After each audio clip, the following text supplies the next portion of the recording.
You have to be intentional if you want it to stay within your family, because we know there's people who their full-time job is really just to wait to see how the balls drop with people. Welcome to the Southside Show, your local news and information source for Atlanta's South Side. Welcome to the Southside Show. I'm your host, R.D. Jones III. The Southside Show will introduce you to talented individuals, visionary leaders, innovative entrepreneurs, and game changers that make us Southside strong. Today's guest is Jini Thornton. How you doing, Janai? Hey, Artie, happy to be here. Great. Well, for our Southside Show guests, please kind of tell us a little bit about your background. Well, I like to say I kind of live a double life. I have two companies. One is Envision Business Management Group, where we are accountants in the entertainment industry and have been doing that for 26 years now. Wow. Right here on the South Side, absolutely. You must have started when you were like 10, I guess. 12. I was 12. Okay. I was 12 when I got started. And then I'm here to talk about our second company, which is called Thank Me Later. But one of our big initiatives within Thank Me Later is Black Women Will. And this is our second year of doing Black Women Will. And the will stands for not just something cute like Black Women Will Do Something, but we actually help Black women prepare their wills and other estate documents completely for free. Wow. Yes. Great. So tell me, who came up with this idea, or how did you come up with this idea? Well, I've worked in radio for a really long time, nationally syndicated radio, and back in the late 90s, early 2000s, I used to do this free tax preparation day. Okay. And did that for about 12 years with Radio 1 in Atlanta. So I kind of had the concept of being able to provide free services, being able to do tax returns for people for free.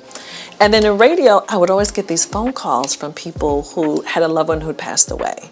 And then they wouldn't know what to do, wouldn't know how to wind up the affairs. There was never a will. And I said, you know what? I think we can do something about it versus just telling people what to do. Okay. So last year, we just came up with the idea that we were going to do this free will preparation day or will clinic. And so last year was number one, and this year we just had a phenomenal second event. Okay. So tell me, what all did you need to put an event together like this? It seems as though that you need a great deal of legal help, and you would need a lot of resources, financial resources, to put something together like this. It is. It's a pretty heavy lift, particularly since I'm a CPA and I'm not an attorney.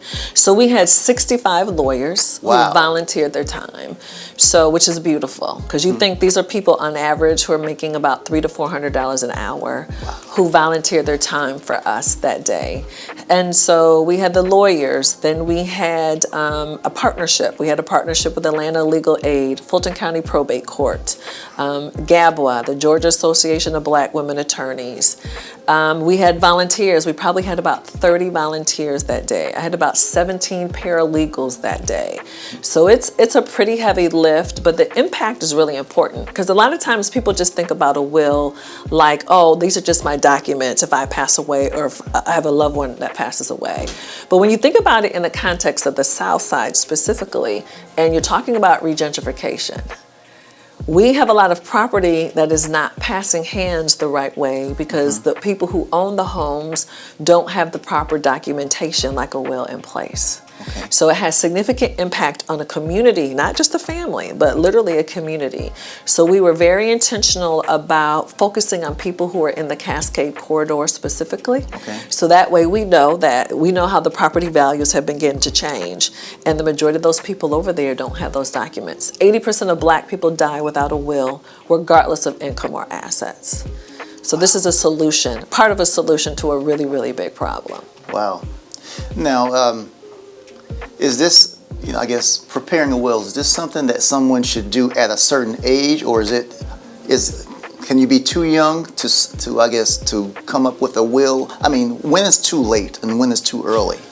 Well, I don't know if there's a too late, but certainly for these are the factors. Number one, if you have dependent children, you absolutely need a will, because a will isn't just about talking about your assets, the money you have. And I think that's a big misconception that a lot of people have is, oh, I have to be wealthy to have a will. If you have children, if something happens to you or you and your spouse, who is going to take over? Some really big decisions that need to be made. Definitely. And then the other part of it are assets. So minimally, maybe if you own a home, but if you have a retirement account, a will gives direction. That's its job. It gives direction. And who's going to be in charge? When you pass away, who is going to step in and be the one to wind up your affairs? And so I really think about it as a gift because it helps maintain order in a family. You know how death can be very challenging, creates a lot of stress in a family, but now we at least have some order from the person who passed away, not everyone else's opinion now. So it's a really important document. But again, I think culturally, we need to be a little bit more forthright and be a little bit more proactive in how we approach this. It's an important part of business. It's not optional. Right. It's really required. Right. So I know that preparing a will, like you mentioned earlier, you know, you're paying attorneys $275, $300 an hour to do that. How many wills did you prepare during your initial year, and then how many wills did you prepare during this second year? Our first year, we put our event together in about 2.5 weeks. We were like, oh, we got this. We're just gonna. That's quick. We did. So we were kind of piloting our first program. So year one, we did 25. Okay. Just again as a test to see how we could do. It was COVID. We had to do it outdoors. We were at Impact Church over in the East Point area. And year two, we did almost 90. Wow. We did almost 90 in less than 5 hours. Wow. Yeah. And when you said you prepared a will, you prepared a will from beginning to end. So the person walked in without a will whatsoever, no information, and then they left with a will in hand that they could actually file, and it was a legal document. So they left with a will. They also left with a healthcare directive. And a lot of women also left with a power of attorney. So they left with a physical copy and a scanned-in copy on a flash drive as well. Wow. So literally in the door with nothing, out of the door with 3 legal documents for free. Yes. That is awesome. I mean, lots of times you'll hear of, I guess, programs like this, and most of the time you'll have a conference and they will say, you need to do this. Right. And then they'll try to, but you could do it for this price. Right. And if you're interested, call this number. But you guys took a person from not having anything to having a will in hand, totally free of charge, and they were able to utilize it to, I guess, keep their family wealth and to pass it on to their dependents. Absolutely. So yeah, based on our calculation, we impacted about $10 million in assets. Wow. In about 5 hours. Yeah. That is awesome. We're really proud of the work that we do. But again, removing the barrier.